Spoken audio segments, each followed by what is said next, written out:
বাংলাদেশের কিছু মিডিয়া হঠাৎ করে কি এখন ওই যে ইসরায়েলের মোসাদের দালাল হয়ে গেল নাকি বুঝছি না তো। তা যদি না হয় তাহলে এইটা কি ধরনের খবর এরা প্রচার করলো? এই যে ইত্তেফাক দেখেন কি ধরনের খবর প্রচার করছে। ব্যারাক ছেড়ে পালিয়েছেন ইরানি কমান্ডাররা, বিপজ্জনক পরিস্থিতিতে সেনারা। এটা কিন্তু পুরনো কোনো খবর না, একেবারে নগদানগদি খবর, 7 মার্চ, রাইট? তো এখন এই ধরনের খবর প্রচার, এটা তো ইসরায়েলির দালাল হওয়ার লক্ষণ, তাই না? কারণ এতদিন ধরে, এই গত 6-7 দিন ধরে তো আমরা বাংলাদেশের মিডিয়াতে খালি এ খবরই পাইতাম বা এ খবরই দেখতাম যে ইরানের মিসাইলগুলা কিভাবে ইসরায়েলে আক্রমণ করছে, অমুক জায়গায় আক্রমণ করছে, তমুক জায়গায় আক্রমণ করছে, তারপর ক্লাস্টার মিসাইল ছুটছে, এরকম। নট অনলি দ্যাট, এর ফলে ইসরায়েলের লোকজনরা কীভাবে সব পালিয়ে বাংকারে আশ্রয় নিচ্ছে আর বাঁচাও বাঁচাও বলে চিৎকার করছে। এই খবরই তো এতদিনেই বাংলাদেশের মিডিয়াগুলোতে আমরা নিয়মিত শুনতাম, এবং এই ঘটনার দৃষ্টে এবং এই ধরনের খবর দেখে বাংলাদেশের মমিন মুসলমানরা পুলকিত হতো, যাক এইবার ইসরায়েলের আর রক্ষা নাই, এরকমই, তাই না? তো এই মতো আবহে হঠাৎ করে এই ইত্তেফাক, এবং খালি ইত্তেফাক না, আমি দেখলাম যে বিভিন্ন মিডিয়া, যে টেলিভিশন, যে মিডিয়া চ্যানেলগুলো আছে না, তারাও কিন্তু একই ধরনের খবর প্রচার করছে। তো এখন হঠাৎ করে যেহেতু আমার কাছে শুধুমাত্র ইত্তেফাকের এই হেডলাইনটা আসলো, এটাকে লক্ষ্য করেই ভিডিওর অবতারণা করলাম। যাই হোক, এখন আসল কথা হচ্ছে যে এই যে খবরটা দিয়েছে, এটা কি সঠিক না বেঠিক, নাকি আমেরিকাকে খুশি করার জন্যে এই ধরনের খবর ছাপালো? হতে পারে বাংলাদেশের মিডিয়া বা রাজনীতি, সরকার এই কাজটাই তো করে, তাই না? এই যে এই ইরানে গত 28 ফেব্রুয়ারি, তাই না, আমেরিকার ইসরায়েলের বিমান বাহিনী, কথা নেই বার্তা নেই, ধন করে মেরে দিল বোমা। তাও কি একটা না, 30টা না 35টা কি স্প্যারো, কি মিসাইল জানি ভুলে গেলাম, একটা ভালো নাম। এবং ওই আক্রমণটা নাকি শুধুই মাত্র ওই যে ইসরায়েল করেছিল, আমেরিকা করেনি। ওর সাথে নাকি আমেরিকার বিমান বাহিনীর কেউ জড়িত ছিল না, শুধুমাত্র ইসরায়েল নিজেদের যে বিমান, অর্থাৎ F-15 বিমান দিয়ে তারা ওখানে আক্রমণ চালাইছিল, এবং 15টা বিমান অংশ নিয়েছিল, এবং তারা প্রত্যেকেই দুইটা করে ওই বোমা বহন করছিল। তো ওই 2টা বোমা দুর্দান্ত স্মার্ট, একেবারে নিখুঁত লক্ষ্যবস্তুতে আঘাত হানছিল, যেখানে নাকি ওই যে আয়াতুল্লাহ আলী খামেনি তার পারিষদবর্গ নিয়ে মিটিং করতেছিল, ঠিক তখনই গিয়ে সেখানে আঘাত হানলো। এখন আমেরিকা নিজে ওই আক্রমণে অংশ নেয় নাই, এর একটা সিগনিফিক্যান্স আছে। সেটা কি? সেটা হচ্ছে এই আয়াতুল্লাহ আলী খামেনি এবং তার পারিষদবর্গ, তারা তো অলওয়েজ ইসরায়েলকে শয়তান হিসেবে গণ্য করে তাদেরকে কি করতো, মানে পৃথিবীর মানচিত্র থেকে একবার মুছে দিবে, এই ধরনের ঘোষণাই তো দিত। আমরা এটাই তো শুনতাম, তাই না? তো এই জন্যে আমার মনে হয় যে ওই আমেরিকা বলছে, অথবা ইসরায়েল নিজেরাও হয়তো সিদ্ধান্ত নিতে পারে যে এই আয়াতুল্লাহ আলী খামেনিকে আমরাই নিকেশ করে দিই, অর্থাৎ এই দায়িত্ব আমাদের। পরবর্তীতে আমেরিকা তোমরা বিমান বাহিনী টাইনি নিয়ে আমাদের সাথে যোগ দিই, ওই শোকে, বাট এই দায়িত্বটা আমরা নেই, যাতে করে অন্তত যারা নাকি আমাদেরকে দুনিয়া থেকে নিকেশ করতে চাইছিল, তাদেরকে অ্যাটলিস্ট আমরা এই নিকেশ করে দিয়ে আমরা এই যুদ্ধটা শুরু করি। এরকম ঘটনা কিন্তু এরকম, তাই না? তো এরপরে ব্যাপকভাবে যুদ্ধ ছড়িয়ে পড়ে, ইরান তো শত শত মিসাইল মারে, হাজারে হাজারে ড্রোন ছোড়ে, এবং তখন থেকে আমরা এই বাংলাদেশের মিডিয়াগুলোতে দেখছিলাম যে তারা কত উল্লসিত হচ্ছিল যে ইরানের মিসাইল আমেরিকার রাডার ধ্বংস করে দিয়েছে। তারপরে ওই ইরানের মিসাইল এবং ড্রোন ইসরায়েলের আকাশে গিয়ে কি তাণ্ডব চালাচ্ছে, কোথায় কোথায় আঘাত করেছে, এবং ইসরায়েলের লোকজন বাঁচাও বাঁচাও বলে চিৎকার করছে। আমরা তো এটাই এতদিন বাংলাদেশের মিডিয়াগুলোতে কিন্তু এটাই শুনতাম কি, তাই না?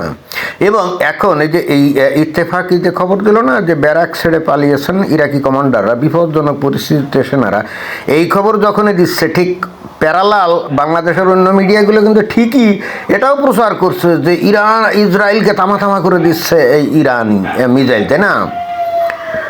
তো যাকে এখন হঠাৎ করে এই ইত্তেফাক পত্রিকা বা মিডিয়া তারা কি দল পাল্টালো কিনা, ইরানের পক্ষ ত্যাগ করলো কিনা কে জানে,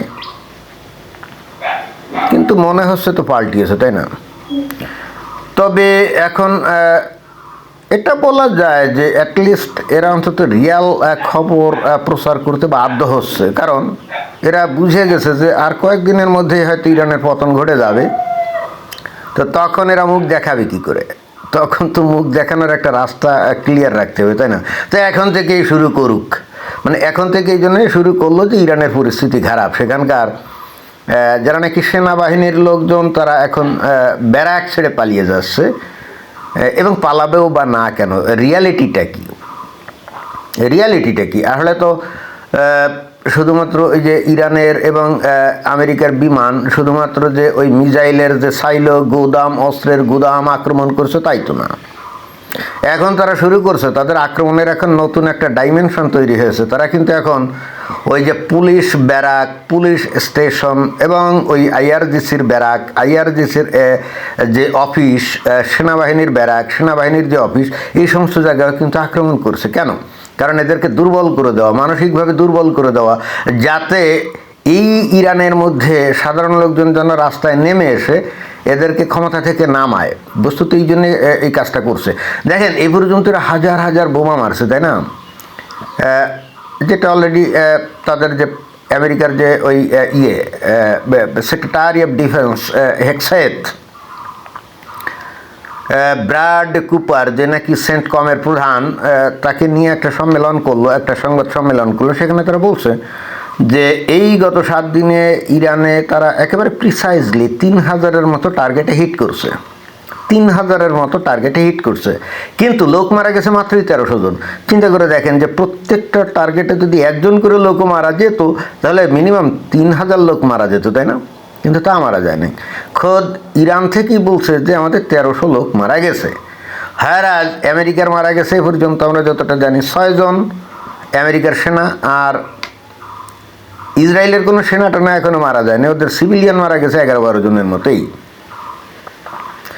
তো তাহলে আমেরিকা এবং ইসরায়েল এরা যে কত প্রিসাইজ অ্যাটাক করছে, একেবারে নির্দিষ্ট লক্ষ্যবস্তুতে আঘাত করছে, এবং তারা খুবই সতর্ক যাতে সিভিলিয়ান ক্যাজুয়ালিটি না হয়, কারণ সিভিলিয়ান ক্যাজুয়ালিটি হলেই কিন্তু ভেজাল, তখন কিন্তু ইরানের জনগণ আবার উল্টে যাবে। এখনও হয়তো ইরানের জনগণ দোদুল্যমানতার মধ্যে আছে যে তারা কি এখন রেজিমের পক্ষে নাকি বিপক্ষে, অর্থাৎ রেজিম উৎখাতের জন্য তারা কি করবে।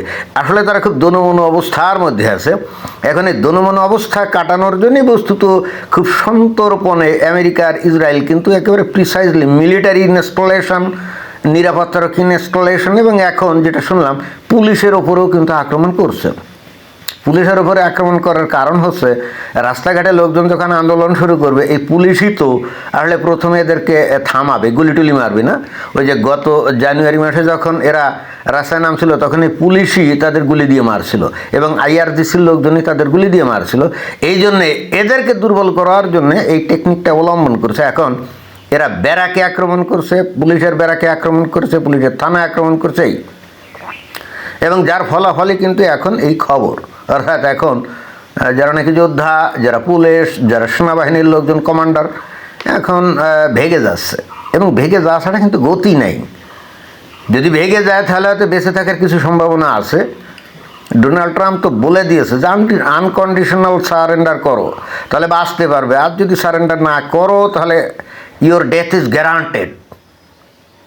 এবং এখন মনে হয় এই যুদ্ধের 7 দিন পরে এসে ইরানের এই আইআরজিসির কমান্ডার বলেন, আর সেনাবাহিনীর কমান্ডার বলেন, আর পুলিশের কমান্ডার বলেন বা তাদের অফিসার বলেন, বুঝতে পারছে ইভেনচুয়ালি যতই ফ্যানাটিক হোক, যতই ধর্মান্ধ হোক, বাঁচতে তো আসলে ইভেনচুয়ালি সবাই চায় নাকি? বাল বাচ্চা আছে, পরিবার পরিজন আছে, আসলে কি হঠাৎ করে কেউ মারা যেতে চায়?